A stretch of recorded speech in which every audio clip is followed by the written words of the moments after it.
I want you to think about a brand or a product that you use often, something that's changed your life or that you couldn't imagine living without. Got it? Okay, now try to think about how you first heard about or discovered this brand or product. Maybe a friend told you about it, but chances are it was through an advertisement or a promotion. And even if it was through word of mouth, you've likely come across this brand's ads at some point. This brand's messaging likely connected with you. You might have even felt like their messaging was tailored specifically for you. Maybe they highlighted a real problem that you've experienced and provided a real solution that hit home with you. It's very likely that this brand conducted extensive research to understand you. Creepy, right? Well, not you specifically, but research to understand their audience, which you're a part of. They understand the problems their audience face, what motivates them, the goals they have, and the interests and hobbies, and more.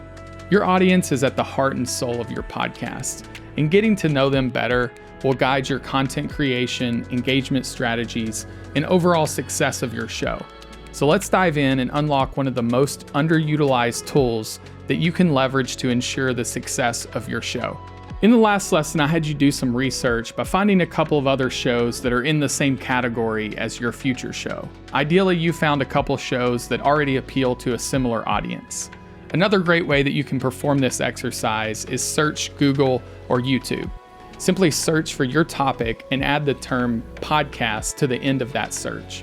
You can also just ask yourself, what would my listeners be typing into Google if they were searching for a show that covered my topic? This can be a great way for you to assess the competition, but it also can be helpful in determining a few things. Number one, how big is my target audience?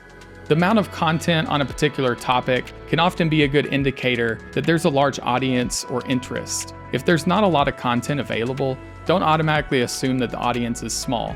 Is there other factors that you may need to consider? Number two, how saturated is the market?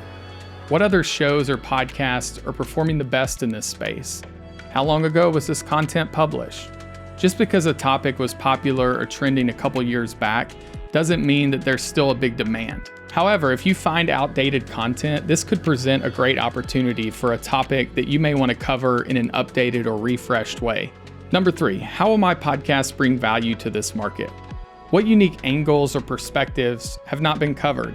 Look for opportunities where you can provide unique value by sharing a unique perspective or elaborating on a subtopic that's not been covered by others. In order to understand the audience, you'll want to know the things they care about and what they enjoy discussing in order to create meaningful content that keeps them engaged and coming back for more. Social media communities and YouTube comments can be a great way to get this information. To define your target audience, start by asking yourself, who am I creating this podcast for? What's their demographic information, their interest, their values? What problems do they face? What motivates them? What goals do they have? Are they into sports, true crime, comedy, something else? If you're starting a show, there's probably a good chance that you already have someone in mind that's in your target audience. Try to think of this friend or colleague that you think might be the right fit for your show. Having a real person in mind can be very helpful whenever creating your podcast. And this person can be a great resource that you can leverage for feedback and discovery. If you're having a hard time thinking of a real person in your target audience, don't worry.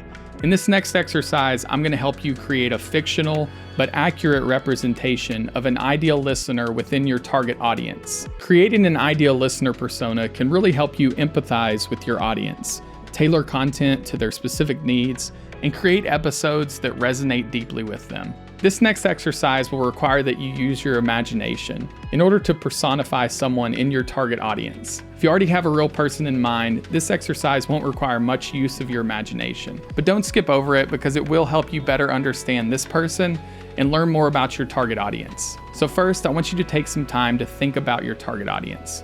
Try to visualize what they look like. Now I want you to give this person a name. Once you have a name, create a background for this person.